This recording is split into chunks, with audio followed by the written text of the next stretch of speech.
So this one's really for Karen, who was interested in cherry blossom.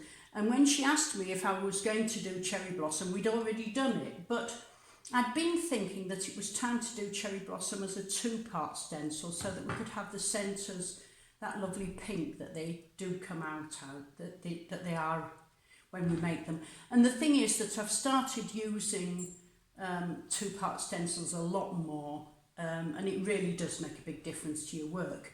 So I've already stenciled these cherry blossoms onto this surface, and I've baked it already. These are nice and separate so that they get held together by the other colour, and it does make this a stronger stencil for it, so I'm very pleased to be using these now. So I'll put that to one side. You will have seen in an earlier video about cleaning these stencils, so I'll just use the stencil that I've just cleaned again. I want quite a dark pink for these centres, but I'll add some of this yellow in, and it's a very pale yellow, so it's mostly white. So I've got a nice pink for the centre there. It's a little bit too thick, so I'll just add a little more liquid Fimo.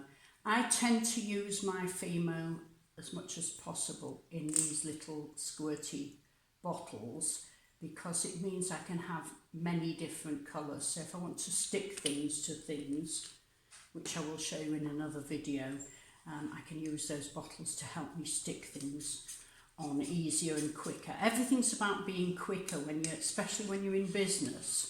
You can invent a way of doing things that's ever so slow, but it'll just hold you back when you're in business. So use a towel like this as your palette, and then you take this stencil, which is like full of little star shapes, and you'll see that it's got three or four little, I can't see it without my glasses on, I'll just put my glasses on, 3 or 4 little square locators. Oh, this one's only got, oh no, it's got 3, I can see the 3. And you'll find that the locators will have been stenciled in your first stenciling as well. So then you hold the stencil over the locators and line them up really carefully, because this is so small. You're working at the very finest tolerance of your ability with stencils. So maybe not one for a beginner, maybe, I don't know. I'm not sure whether beginners would find this good or not. And then simply stencil the second colour on. So remember, it's baked first in this case. Some of the double stencils we don't bake between. And that puts we've got a fixed focus, so I don't think I can make that any clearer for you. I might get a close-up done of that one. But that's the stencil. The second one, of course, you do the whole tile. If you were wondering why I've used these terracotta tiles, it's because they absorb a little bit of the material and take the shine off the material. You can't always find them, but I do have a little tip for you for that pottery suppliers often sell unglazed tiles for you to decorate, and you can use them as well. So try that if you can't, if they don't do unglazed tiles where you live. But builder's supplier is much more likely to have these than your local B&Q or whatever your local DIY store is called. Right, so I have these pre-done little cherry blossoms. I'll just tip some out onto the table there. They're incredibly small and really pretty and very delicate. Oh, when you're stenciling, do make sure that you take enough of the material back off. Don't have a lot of gloopy material still left on your stencil. Always use your tile to just scrape off excess from your spatula, so you can clean up well. Right, now very quickly I'll show you what to do with this. While I was just messing around getting ready to do the videos, I just took this off the lemon tree because it's dried out. It's probably been dried out a year, and I thought this would make a very good base for my cherry blossom. I did have these, which are bits of dried out root from some herb plants. I dry out all sorts of natural products because they're very good for this kind of thing. And I would have brought a lighter polymer clay had I realised I was going to use this very light twig, but anyway, we'll see if I can get what I want out of this. I'll just mix it down with a bit of, because this one's quite hard, I'll mix it down with a bit of yellow and I might get something I want a bit better. Am I overrunning, Frank? Not so far, 6 minutes. Okie dokie.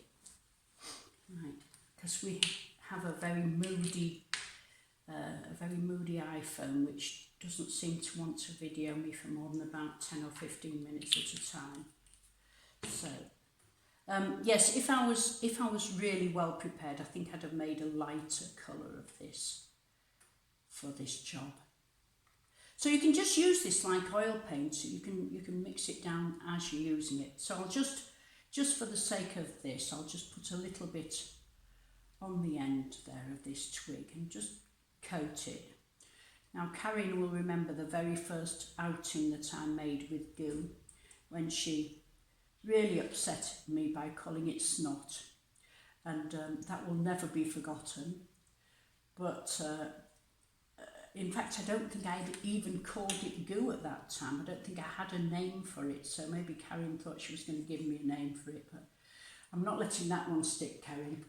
Anyway, so I've put a little bit on the end there, and here's a piece of that foam that a lot of you patrons who get parcels got a piece of this last month. If it hasn't arrived, it's just because of the COVID crisis, and you should have got another parcel since then as well, but my sister had to wait more than 2 months for a parcel recently from me. So cocktail stick in the middle of that just gives it a little bit of shape, lift it up and pop it on. How easy is that? And the set will also have appropriate leaves to go with those. Sometimes that will go right through. Just did go through on that. If you want to shape it, you can shape it with heat, but I find that these go on just as well open like that. And we've realised that the same leaves that we've made for the Hypericum are perfect for cherry blossom, and in fact you can get cherry blossom out with no leaves on at all, because they come out just after the blossom, so you don't really need to put many leaves on a cherry blossom twig. I'm not going to do any more than that because it would just take up video time, but you can just see how pretty those are going to look, and I could do that all the way along if I wanted. Yeah. There we go.